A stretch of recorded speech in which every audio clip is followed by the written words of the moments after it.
people pleasing, if we're talking about archetypes, people pleasing is a prostitute. What it means that basically every time you hand over your self-value and self-worth into someone else or something else, and it could be business, it could be money, it could be your idea of success, it could be your person that you love, it could be your parents, it could be absolutely anything, it could be absolutely noble and moral thing to do in the eyes of the society, but it is a prostitution. You're basically taking your soul value, soul worth, your heart worth, everything that your soul came here to explore, do, create, realize itself as this individual energy, and you hand it over to another person or another thing which is outside of you and go, okay, can you please define me? Can you please tell me that I'm good enough and I'm okay?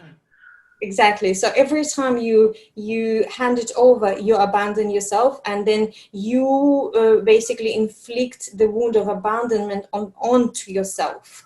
And all of a sudden you have two problems, not just one. You have a problem of chasing something outside of you so they can confirm your value, and at the same time you have a trauma inside of you of abandonment where like your spirit or your emotional body starts dealing at the same time with, oh my God, I was abandoned, I'm not good enough.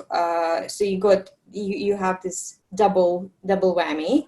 And from there on, everything that you try to manifest in the world becomes more difficult. And then you start asking yourself a question, how come I'm not attracting love into my life? Or how come money is not coming to me? Or I really, really want this position or job or career or business and it's not coming to me, because underneath what's behind the program that is already switched on is going completely against what you desire.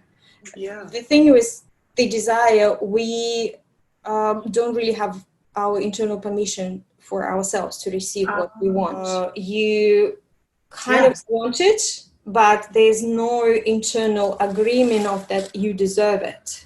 Because again, your self-worth, your deservability, your self-love, everything is entangled and hand over. So you are still waiting on the proof from the outside to tell you that you're good enough, so you can give yourself permission to receive that and to like manifest that into your life. So to get out of it, the first thing is to arrive back to yourself, into the place of, I will have my own back. I will love myself, all parts of me, no matter what happens outside of the world. Imagine that the whole world has just crashed down or turned against you for no particular reason. You haven't done anything wrong. You have been a good person. You have pleased everyone. But but for some reason, the world has turned around against you. And in that moment, you arrive to the place of, I will back myself up. I will love myself. I will accept myself. And even if I'm most unwanted, most unliked person on the planet. So you start from there. And once you ground that in, once you embody that, once it's all set on all levels of you, because you are not just you. You have an emotional body that has its own program. You have a mental body that has all the beliefs and thoughts that are running. You have your physical body that is wired for survival. You have your spirit body, your spiritual body, which is connected to the divine, and where like intuition comes from, and all of this inspiration and all the divine feelings that we have, experiences that we have. So there are multiple layers of you. Plus, it's not just you have an ego, but that ego consists of other element, like different elements as well. So all of them needs to come into one alignment of, no matter what, I completely love myself. And it's almost like awakening. It almost feels like when spiritual teachers talk about it, they have this revelation, they have this awakening of, they all of a sudden they have connection with the divine. It almost feels like that, because you connect to the divine inside of you. Once you connect to that divine inside of you, you cannot judge it anymore. You cannot, you cannot betray it anymore. You cannot, you cannot put someone else first, and put yourself second, because you can see how much divinity is in you, and you like completely accept it. It becomes your natural way of being, this respect and that incredible awe of the spirit and the life force that is flowing in you.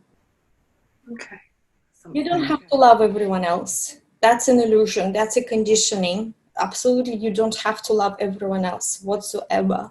That is, you can acknowledge them as a life force, as just a being. They are just like you. However, as I said, we all consist of different elements. You might not like their personality, you might not like their behavior, you might be completely not in sync with their energy, their frequency, their ideas, their beliefs, their who they are fully showing up in the world. You can be from different planets for all that matter. So it doesn't, but it doesn't matter, because all you just need to recognize that there is another life force, there is another being that requires just as much respect and acknowledgement as you are.